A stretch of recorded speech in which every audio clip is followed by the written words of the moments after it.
Mas você não é todo mundo. Mas você não é todo mundo. Mas você não é todo mundo. Olá, sejam bem-vindos, bem-vindas. Nós somos da comunidade @Você Não É Todo Mundo. Uma comunidade que agrega diversas pessoas com a sua importância singular de todas as gerações. É uma comunidade que tem um objetivo que é a humanização da humanização. Então, assim, hoje eu tenho aqui um convidado muito querido, um jovem da geração Millennium, Pedro Nicodemos. Antes de eu passar e apresentá-lo, eu queria dizer para vocês, né, Pedro, que o Pedro foi um presente que eu e o meu marido recebemos do nosso filho, do meu enteado, do filho Lucas Scheib, que é um amigo do Exército. O Pedro e o Lucas serviram o Exército juntos, cresceram juntos. E quando a gente devolveu o Lucas desse mundo, que ele fez a passagem, o Pedro virou um filho, um dos filhos do nosso coração, sempre nos atualizando, fazendo movimentos sociais e principalmente nos lembrando da importância dos laços humanos que ultrapassam a vida, né? Permanecem vivos apesar da morte. Então, é com muito carinho, com muito acolhimento, que eu trouxe hoje para ser o meu entrevistado, esse menino Pedro Nicodemos, que é um menino, gente, que eu falo que é menino porque para mim é um menino, né? Mas já é um homem de 37 anos, um gato, meninas. E ele é uma pessoa que ele trabalha com segurança de riscos. Olha que interessante. Ele trabalha com aquilo que a saúde mental vem tentando fazer hoje, que é prevenir os riscos. E, principalmente, ele tem uma formação que veio do Exército. Então, ele dá um exemplo até para a seleção do Brasil, que não basta ter só talento, tem que ter disciplina. Pedro, se apresenta para o nosso público, fala um pouco de você, desse menino homem que nos chega aqui. Tia Jane, é um prazer. Tia Jane, gente, olha que delícia! Você já me emocionou um pouco, porque só de falar do Lucas já dá alguma coisa aqui boa, né? Boa. Uma saudade muito boa no meu coração. Então, me chamo Pedro Nicodemos, tenho 37 anos, sou oficial do Exército Brasileiro, eu sou formado, né, pelo... Homem chora. Homem chora. E eu não tenho vergonha nenhuma, todo mundo sabe que eu sou chorão. Não. Que bom, que bom. Mas todo meu choro é com um propósito, e geralmente é um propósito bom. Eu nunca choro quando eu tô triste, só quando eu tô feliz. Mas eu tenho a formação militar, né? Sou oficial do Exército, me formei junto com o Lucas Scheib no ano de 2008, já tem um tempinho aí, né? Também tenho formação na área da segurança privada, então eu sou gestor de segurança privada, tenho o MBA também em logística e supply e me especializei em gestão de riscos, que é assim a minha área, né, de atuação. Hoje eu estou como gerente regional do Grupo Invicta. Nós fizemos aí 14 anos na semana passada. Somos aí uma jovem empresa já consolidada aí no mercado da segurança. E é isso. E Tia Jane, é muito importante nós falarmos, né, de conciliar a nossa saúde mental. Nós, homens, eu da área de segurança, as pessoas muitas vezes me perguntam, mas como que você faz para conciliar a sua vida social com a sua vida profissional? E geralmente eu brinco que eu me moldo, né? Eu não tenho duas personalidades, mas são dois Nicodemos diferentes. O Nicodemos, o gestor, que está todo dia na operação, E o Nicodemos, que você conhece, alegre, brincalhão, gosto muito aí de brincar com os meus amigos, de falar besteira, como Super todos, querido. como todos aí, acredito que da minha idade nós crescemos aí em um ambiente, principalmente na nossa infância, né, que nós jogávamos bola na rua, nós tínhamos esse contato mais próximo com os nossos amigos, né, os nossos colegas. Então, eu, assim, me considero, né, uma pessoa normal dentro da normalidade que eu vivo, né? E como foi para você, Pedro, ir tão jovenzinho, no auge, né, do início da juventude, a saída da adolescência, como foi para você entrar pro exército? Foi um desafio muito grande, porque eu não fazia ideia do que era exército.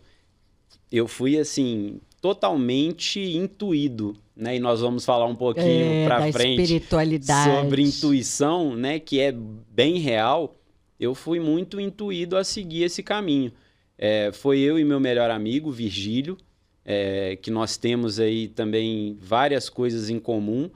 A personalidade é totalmente diferente, mas nós nascemos no mesmo dia, no mesmo ano, quase no mesmo horário, mas é totalmente diferente. Então nós fomos juntos, né, pro exército, e as coisas foram acontecendo de lá.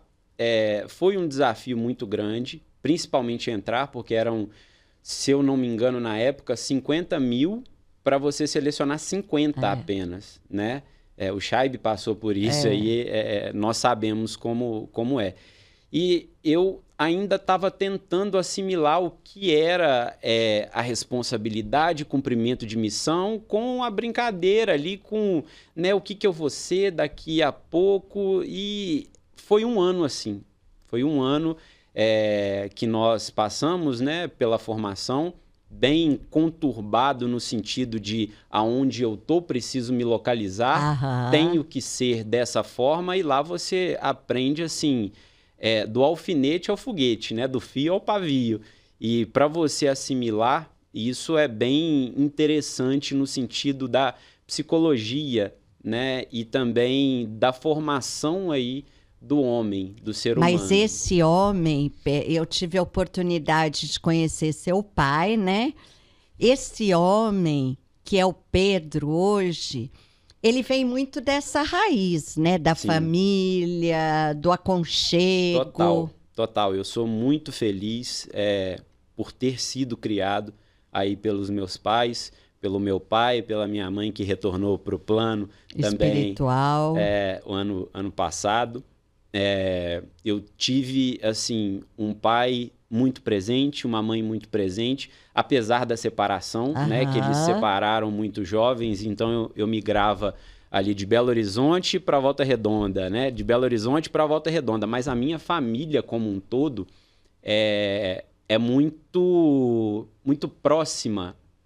Ela me deu, assim, toda a base que você vê hoje. Por que você é igual um vereador, conversa com todo mundo? É a minha família, foi a minha criação. Então eu tive essa facilidade. De segurança, né? Sim, eu tive essa facilidade. Eu não sabia ali distinguir quem era o preto, branco, amarelo, o homem do homossexual, da mulher, era todo mundo junto, era uma coisa, sabe? Uma humanidade, né? Muito, muito humana e muito próxima, né? Então, assim, eu fui muito feliz de ter sido criado nesse ambiente, apesar de todas as dificuldades.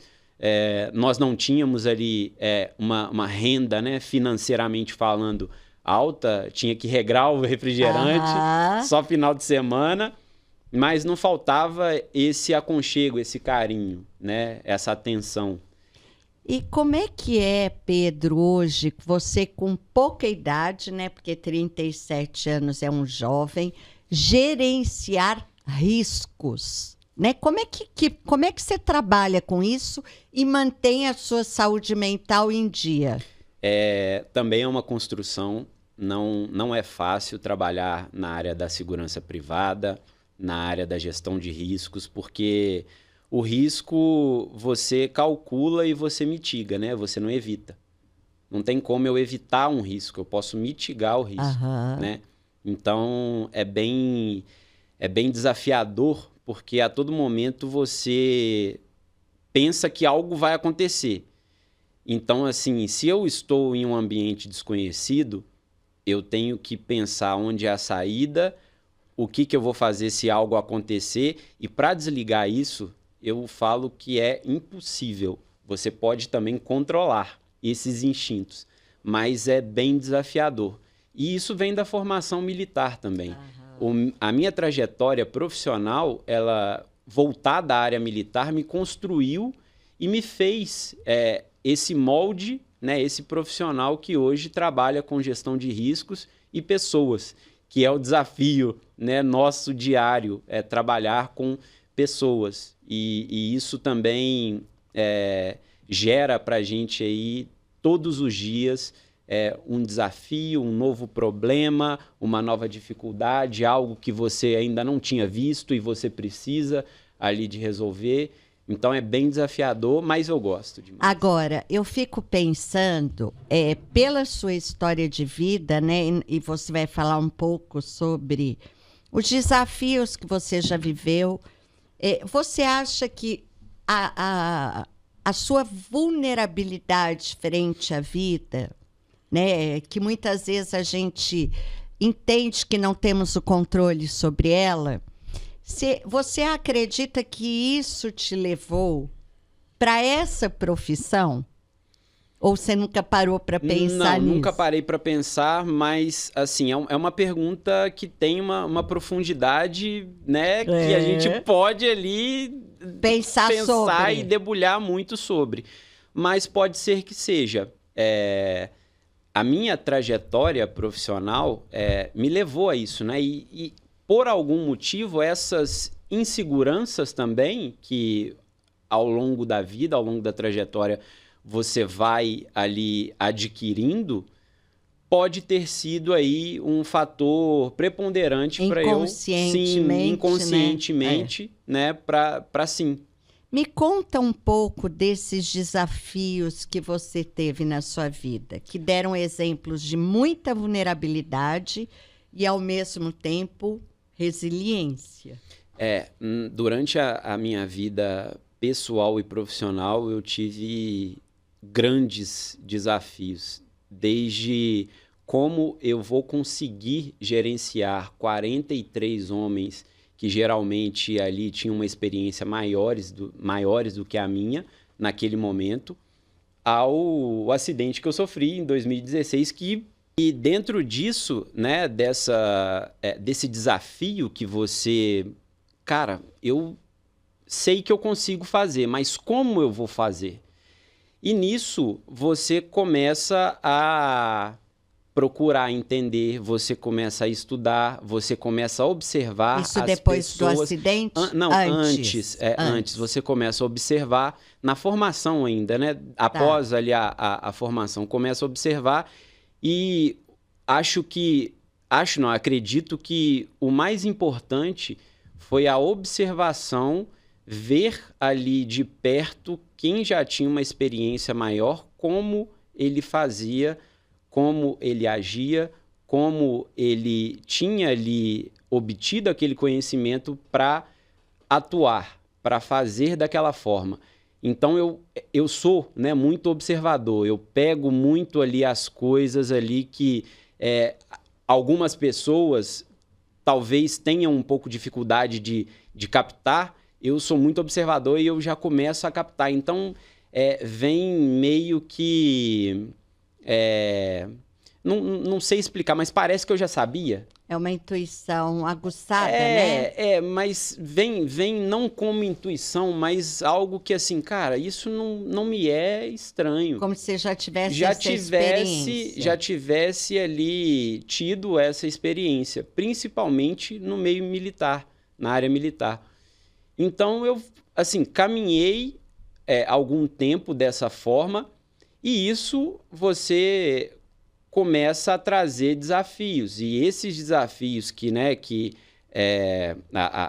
em cima da sua pergunta, começaram a surgir depois que eu comecei a pegar esses trejeitos, depois que eu comecei a entender melhor, porque as pessoas vão começar a te questionar.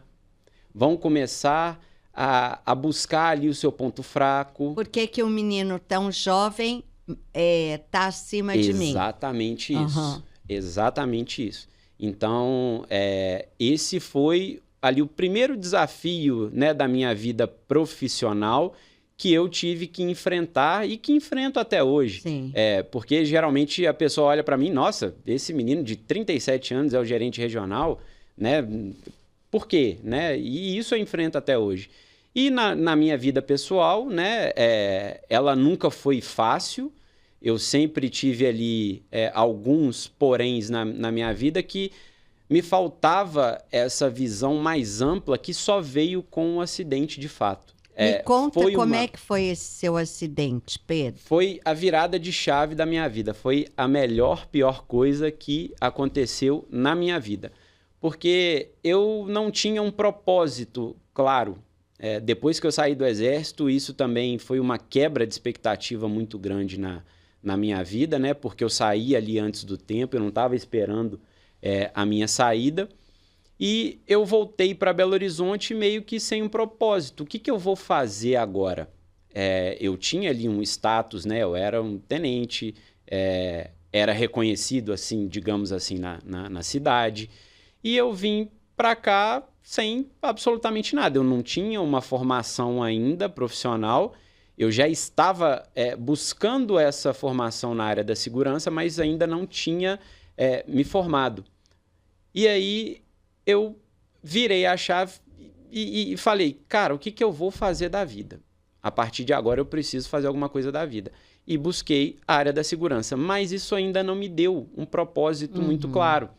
Eu ainda tinha aquilo que eu ainda era militar, que eu ainda não tinha saído do Exército, mas quando eu aceitei um desafio e fui para ser supervisor de uma empresa de segurança, eu tratava ali os meus funcionários como eles fossem soldados, como se eles fossem soldados. E uma certa vez, um vigilante que eu tinha, assim, me deu um tapa de luvas que eu falei, opa. Aprendizagem no ar. Falei, opa, vamos lá, vamos virar. Não é isso, é parecido, mas não é igual, não é no meio militar que você vive. E depois desse tapa de luvas, eu entendi onde eu estava. Mas eu não tinha um caminho ainda. Tá, beleza, vou continuar aqui, tô ganhando a metade do que eu ganhava no Exército e via os meus amigos, né, já se formando, E por uma falta de propósito que eu não tinha, né, na vida, isso foi caminhando e eu não fui correndo atrás. E isso hoje eu vejo também, nós vamos entrar nesse assunto, que eu terceirizava muito a culpa. Eu não era aquela pessoa que assumia a minha responsabilidade. Frente à sua vida, exatamente, né? Exatamente. Eu era muito responsável profissionalmente, sempre fui muito responsável profissionalmente, mas na minha vida eu não tinha essa responsabilidade. Eu sempre falava, é porque eu sempre estudei em colégio público. As pessoas são diferentes porque uma teve condição melhor do que eu tive. E nunca aceitava, né, isso. Então, assim, fui nesse caminho ainda de tentar ver onde eu tinha um propósito e veio o acidente que fez assim, ó, na minha vida. Você quase morreu, né? Eu fiquei em coma 3 dias, fiquei em Glasgow 3, né? Que é o estado aí mais severo do coma. Quebrei todos os ossos do corpo. Tudo que tinha que fazer eu fiz. Hoje eu tenho, né? Eu continuo... Como você bateu esse carro? Eu dormi. Dormiu? Eu dormi. Assim, eu tinha, né? Saído com os amigos, inclusive do Exército. Meu grande irmão também, os meus 2, né? Porque são 2 irmãos também. E aí a gente saiu de lá, fomos para a Feira Hippie, comemos... A Feira Hippie começa de manhã, viu? Comemos horrores e, assim, não sabendo o limite, né, de voltar para casa, voltamos. Na volta, o primeiro que estava do meu lado dormiu, o de trás dormiu e eu fui o terceiro a dormir. e bati, né? Eu que estava dirigindo, bati na árvore. E foi isso. Coma de 3 dias, muitos ossos quebrados, face destruída. E ali foi a minha virada de chave. Me fez resgatar o homem que eu havia ali, não perdido, mas deixado esquecido por um tempo, né? E que me deu propósito, realmente. E me fez também conhecer a doutrina, né? A doutrina espírita, né? A doutrina espírita, onde eu aí já venho desde 2017. 17, porque você e o tio Rogério me levaram, e aí depois eu dei continuidade aí no estudo, né, da doutrina, que me colocou um propósito, não que ela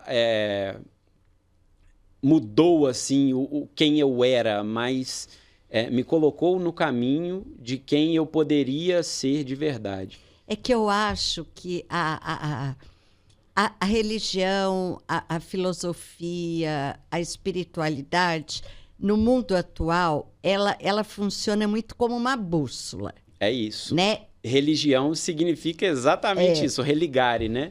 E eu acho que a doutrina espírita, ela traz um convite a uma fé raciocinada, né? Que vai muito exatamente assim. Você, isso. de alguma forma, já trazia uma intuição, uma coisa muito forte, né? Esse seu lado da caridade, Sim. né?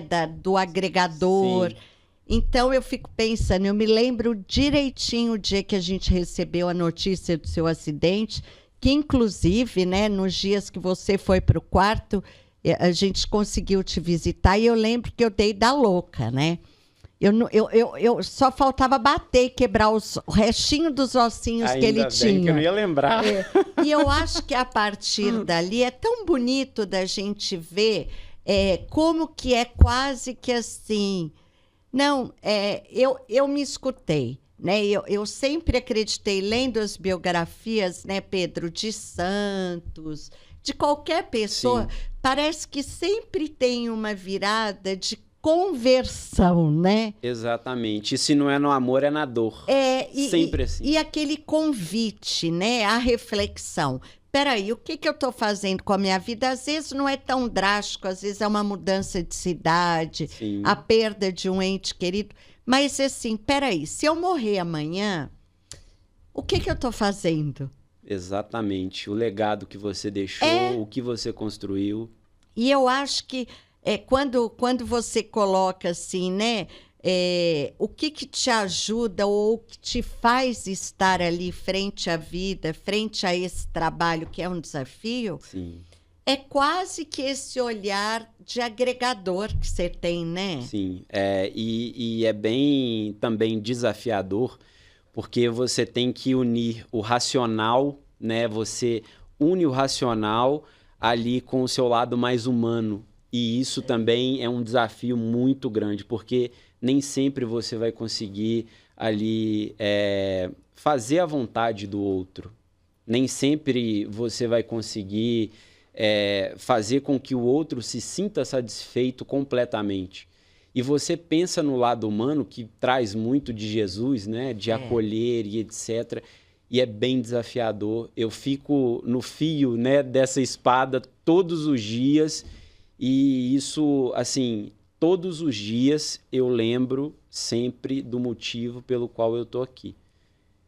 E isso é o que me faz lembrar também. Porque eu não posso ser aquele cara hoje, né, que é assim, tem que cumprir a missão e etc, etc. Isso não gera ali confiança, isso gera mais medo. E quando você acolhe e escuta, gera confiança. E eu acho interessante, olhando para você, né, com a idade que você tem e essa lucidez, eu fico pensando que a espiritualidade, ela não importa qual religião você segue, não, né? De forma alguma. Mas é quase que assim, um guarda-chuva que ele te ajuda a pegar instrumentos, né, do que vale a pena viver. Exatamente. Religião vem do latim religare, né? Que é o se ligar a Deus.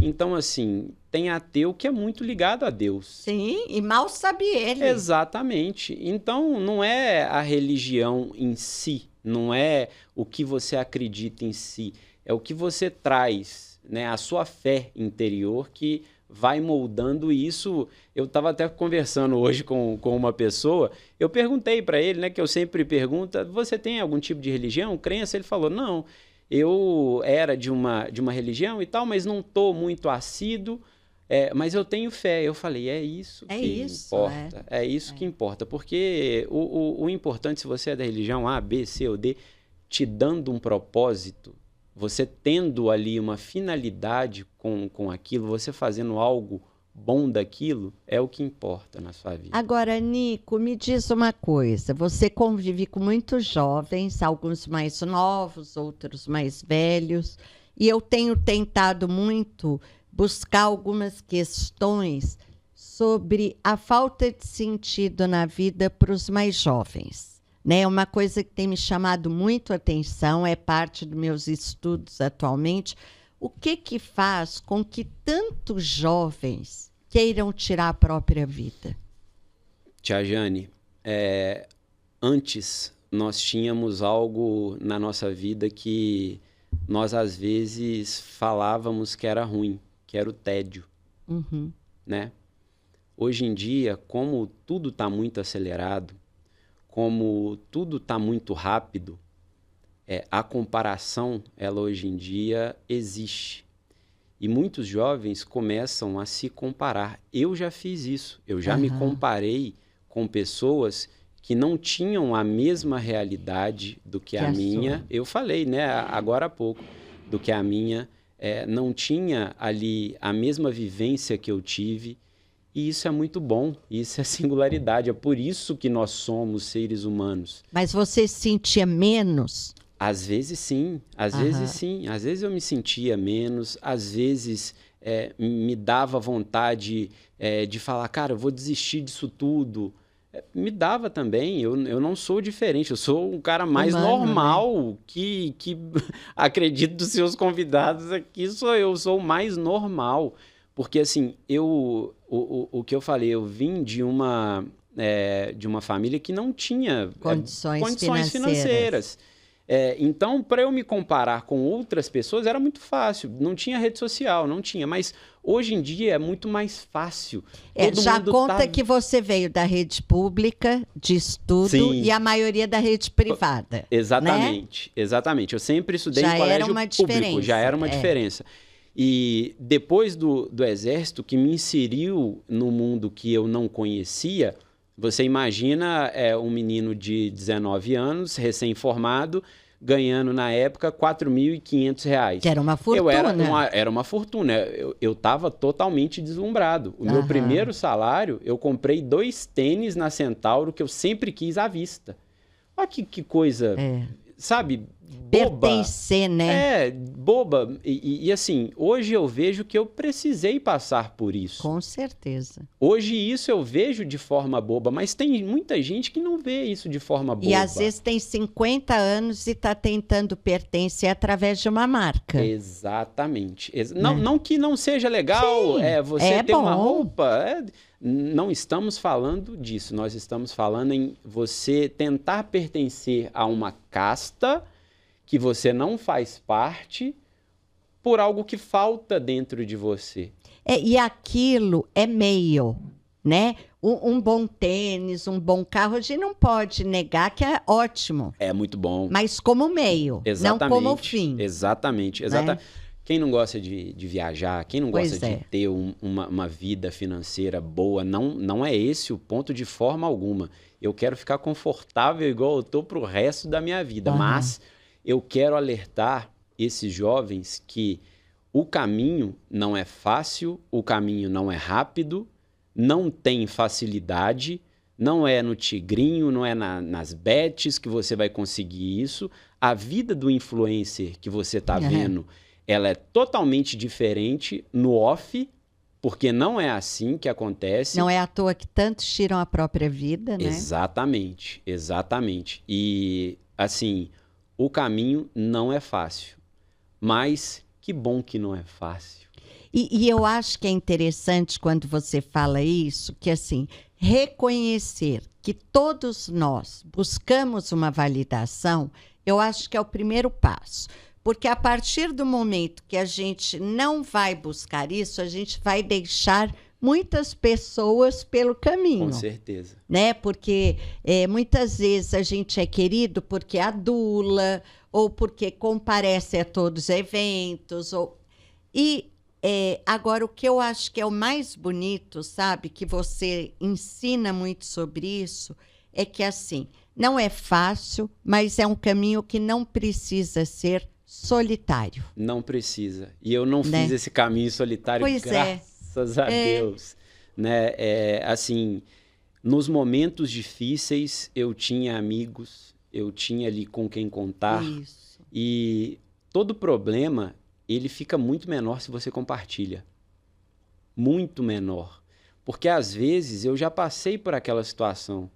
Às vezes, eu posso dar ali um testemunho para você, compartilhar com você uma experiência que eu já tive, que, assim, eu vejo que não deu certo e falo para você, ó, não vai dar certo, vamos por esse caminho aqui. E assim, eu até comentei com a amiga que estava aqui, que eu tenho muita facilidade com jovens, de conversar com jovens, porque eu me vejo muito nos jovens.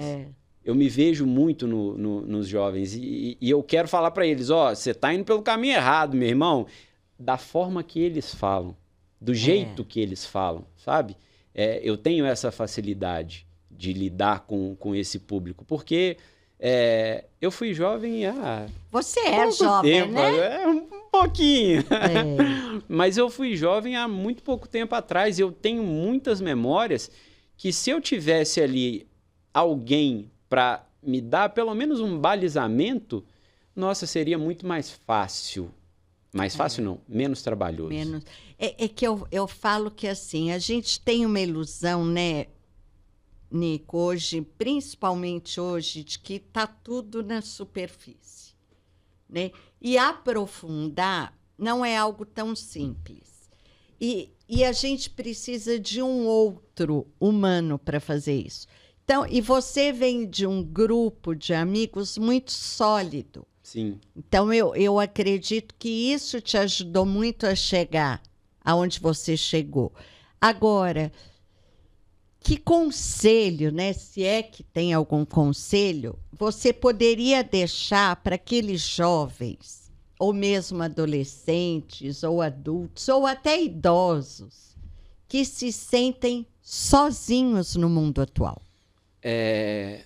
Não buscar ali a facilidade, não buscar ali os meios superficiais. Ninguém é tão velho que não possa construir uma nova amizade e escutar, ter as pessoas queridas por perto. Familiares, você também precisa de se aproximar, escutar mais seu pai, sua mãe, sua avó, seu tio, seu primo. Porque laços, né? Todas essas pessoas, elas... muito provavelmente, na grande maioria das vezes, vão querer o seu bem. E buscar também o conhecimento. E conhecimento não é só livro, não é só leitura, o conhecimento é viver. Viver é muito bom. Viver é muito bom. O conhecimento diário que nós aprendemos aí, seja com a pessoa que está passando aqui ao nosso lado, a pessoa que convive diariamente com você no trabalho, na escola, é muito bom. Porque você observa, você consegue ver o que pode dar errado na vida dela, o que pode dar certo, o que ela está fazendo de certo, o que ela está fazendo de errado. Essa observação, viver, é muito importante.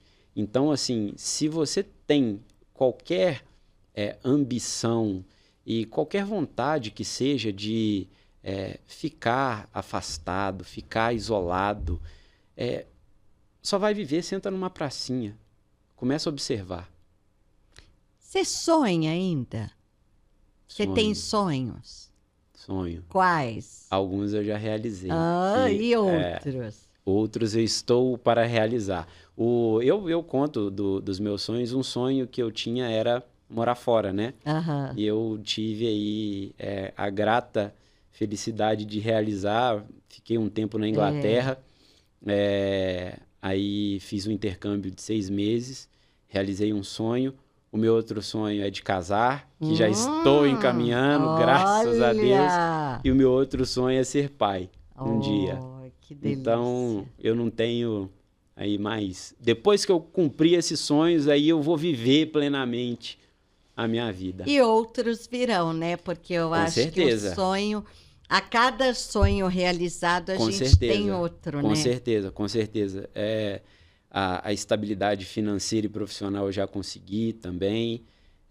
Hoje eu trabalho com quem eu gosto, com o que gosto, na empresa que gosto. Tenho uma convivência muito boa aí com os meus liderados, com o meu líder. Inclusive, um abraço aí para ele, que eu gosto. É um amigo. Ele é um amigo. Ele, antes de ser meu chefe, ele era meu amigo, né? Então, facilitou muito essa aproximação, e o que eu tenho aí também de facilidade com ele. A gente joga limpo, muito limpo um com o outro. Ele me xinga, ao mesmo tempo que ele me xinga, ele vem e me abraça. Eu, às vezes, reclama. Quando eu estou reclamando, eu falo, não, vamos fazer dessa forma, e a gente faz dessa forma. Assim, se vocês tiverem na vida também a oportunidade de trabalhar com quem você confia plenamente, com quem você gosta, no lugar que você gosta, cara, fica aí, porque é muito raro isso hoje em dia. E eu acho que a sua geração ensinou muito que você tem que trabalhar com o que gosta. Sim. E com quem você gosta. Perfeito, perfeito. Né? Eu acho que a sua geração, né, que eles chamam de millennium, ela trouxe essa diferença, porque antigamente a gente ouvia, você não tem que gostar do seu chefe. Você tem que Mentira! trabalhar. Mentira! Você tem que gostar, sabe por quê? Porque você tem que admirar. Exatamente. Você admirando a pessoa que você quer chegar lá. Não é bajulando. Não. É admirando. É exatamente né? isso, É querer ser como aquela pessoa. É exatamente isso. E eu acho que, assim, quando você traz isso, foi uma coisa que eu aprendi muito com as pessoas da sua idade. Né? E que hoje, aos 62 anos, eu entendo que todas as minhas escolhas profissionais vingam, não porque eu tenho sucesso, mas porque eu trabalho com o que eu gosto e com as pessoas que eu gosto. Perfeito. Né? Perfeito. Eu acho que isso é uma sabedoria de vida. Porque aquela coisa de você ir todos os dias, como se você estivesse indo para a obrigação, né? Aquilo adoece. E como a nossa comunidade ela trabalha com a saúde mental, e eu acho que é tão importante esse seu relato, porque você vai mostrando que a vida ela está na simplicidade. Exatamente. Né? É exatamente isso. E assim, eu falo muito pro pessoal como o meu pai lidava com isso. Você não tem que gostar, você tem que trabalhar. Tá na empresa, ganhar sei lá, seu dinheiro. Tá na empresa há 30 anos, mas você gosta do que você faz? Não, eu só trabalho. E, cara, isso não é assim, era uma outra época também, tinha que ser feito. Era o que eu também aprendi. Sim, tinha que ser feito, então não tinha muita escolha. E hoje em dia eu vejo que isso é possível. É possível você gostar de trabalhar, você admirar o seu líder, os seus liderados também. Não é fácil, não é uma rotina que é tranquilo. Cara, não é. Não é.